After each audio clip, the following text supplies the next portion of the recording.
Hello everybody and welcome to part 20 or 21 or something or other of my Fire Emblem 6 hard mode chapter guide. Today we're going to be looking at chapter, I believe it's 17, what chapter is it? 7, yep, 17. This is the Ilia side. As I said, we're going to be doing Ilia first, and then we'll go back and do the Sakai chapters. If you're curious about the route split, the last episode was all about the route split between Sakai and Ilia, so be sure to check that out if you're curious.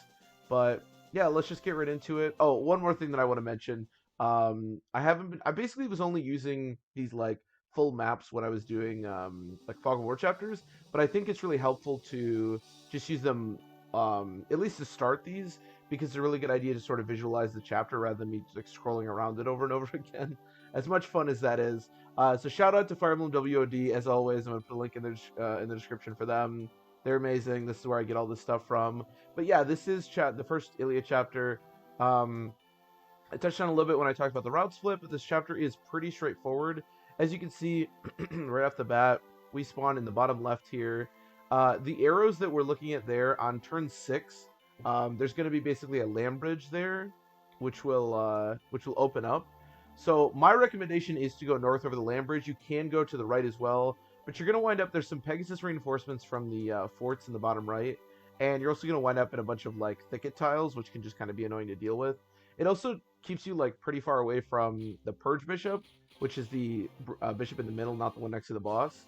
So I like going to the north in this quite a bit. I would not recommend splitting your army. I think generally speaking, unless Fire Emblem really forces you to split your army, like explicitly so, you should never split your army. Obviously, the calves that are like in the bottom, and then there's like a mage, and the bishop's gonna come, and I believe that paladin comes too. That's over there, although he might just stay there. So you are going to have to like deal with them, but I wouldn't recommend like splitting your army and trying to go and then meet up at the boss. Basically, just going north is I think the best strategy here. Waiting for that waiting for that land bridge to create, and then going over. As far as the blisses are concerned, it's probably easier to talk about that range when you get into the chapter. So this is just kind of an overview of what it's going to look like, and then we'll start playing the chapter, and I'll talk about it a little bit more as we go. Okay, so just before we start, I'm going to talk a little bit about deployments. I wouldn't worry about any like specific characters. There's no one to recruit here. There's no one specific you have to bring. Obviously, Milady is going to be an absolute menace, especially with the Delphi shield here.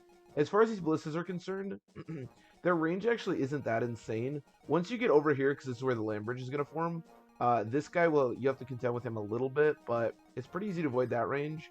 And if you don't go down here or over here, you'll never have to deal with this guy. So the blisses over here are actually pretty easy to just avoid. And as you can see, there's not a ton of units. There's a few up here. And then, like I said, these guys are going to come to you. But yeah, I also am bringing Merlinus here. There is a shop, or an armory, I should say. This armory sells killer weapons. I haven't talked about weapons a ton, but killer weapons are by far the best, like, type of weapon other than iron, I guess, in this game. They have extremely good hit, which basically no other item type has. I think, or weapon type, I think they actually have better hit than iron, I think, by like 5. They have, of course, crit. They have good attack. But yeah, that hit is just super important. You can buy them here. I think only some specific. You can't look. I think you can only buy like maybe lances and axes, or maybe you can buy them all. I'm not sure. But I do need to kind of store up some more weapons. I'm also out of, I think, like iron lances at the moment. So yeah, so bringing Merlinus on chapters like this to do some shopping is also nice. You can also just shove like a silver card and a bunch of crap you don't want on Roy and do it that way. But yeah, I kind of had an extra deployment slot, and this chapter is kind of slow because you do have to wait until turn 6 for this to open. So I brought Merlinus. But yeah, like I said, don't worry too much. I will say this guy does have sleep. He is the only status staff on the entire chapter. This guy also has purge. But just be aware of this because you may want to bring Restore. In fact, you should bring Restore just in case you get into some difficulty there because it can severely slow down the chapter. But yeah, I'm mostly just going to kill these guys and then wait for the land bridge to open, and then we'll talk about the chapter after that. Okay, so I've skipped a lot of the early part of this chapter because, as I said, there just isn't much going on. A couple of units over here. I've had Milady take out the blisses in the middle. If you don't have Milady or the Delphi Shield on Milady, it's not super crucial that you do this, but it is kind of helpful to just get rid of them. But yeah, the land bridge just opened. As I said, it is on turn 6. The biggest annoyance, I would probably say with this chapter, because as you can see, there isn't much between us and the boss now, other than the sleep guy, is that units are going to start spawning on all 3 of these forts. Now, they're just unpromoted units, so they're not particularly strong, but it can be kind of a headache to actually get at the boss as they keep spawning. So just be aware of that when you actually get there. But for the most part, now we're just going to cross the land bridge. There are a few units down here. These paladins and cavs do not move. This guy does have Purge, which is a bit annoying, but I'm going to, for the most part, just run away at this point. And I think we should be able to finish this chapter before we have to deal with him. So yeah, I'm just going to charge at these guys. Again, this is where having, as I said, Restore is really helpful because we're going to be getting into the sleep from this bishop. I don't know if he moves or not.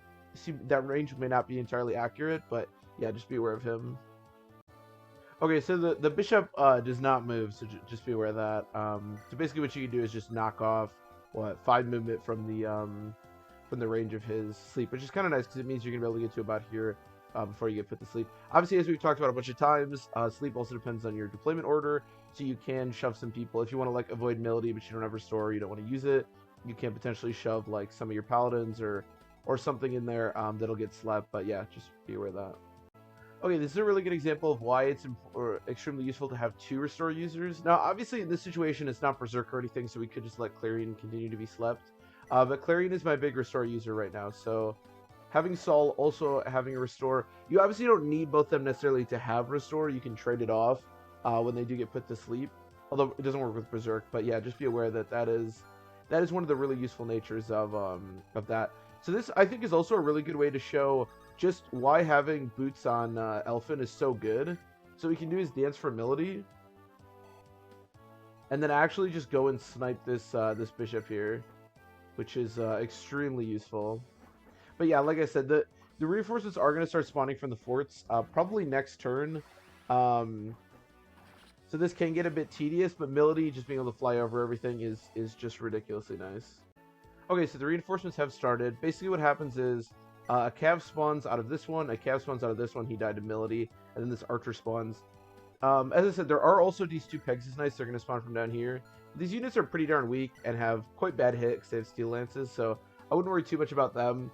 The biggest thing now at this point, I think, will just be to get on the forts as quickly as you can to stop the reinforcements, basically just so you can get Roy in there and seize. You can wait out the reinforcements, but there's just not that much going on with this chapter, so even though most of the time I would say the easiest way to handle chapters is to wait out reinforcements, I think you can probably kill them with relative ease on this chapter.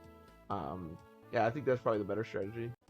Okay, so with our Bard's help to get Percival on the fort, we haven't been able to get everybody on a fort. As far as the boss of this chapter is concerned, he's actually pretty tough. Yeah, he just has pretty high stats. Obviously, all bosses in this game, he has kind of a weird assortment of weapons, silver axe and then a javelin.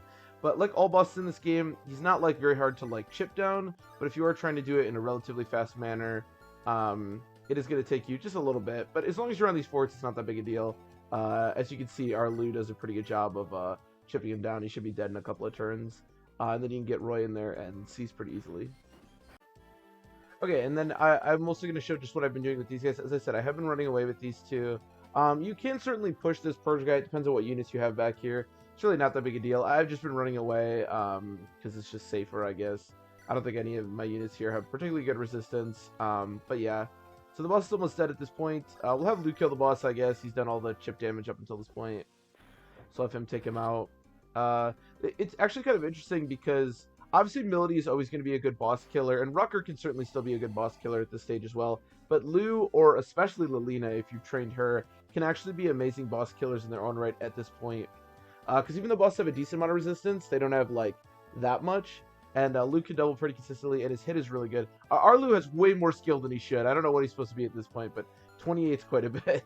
But yeah, Lu can be an amazing boss killer at this stage. And as you can see as well, I've kind of distributed more of the robes. Our Saul now has 33 health. Our Clarion has 38. Oh, I have one on Alan. Actually, I'm glad I did this because I forgot to do that. But yeah, we can seize, and that is the end of the chapter. So that is the first Ilia chapter of this game. It's pretty straightforward. The first Sakai chapter is also pretty easy, but that is definitely one of the easier chapters, especially in the end game here, I would say. So yeah, I hope everybody enjoyed as always, and I'll see you next time.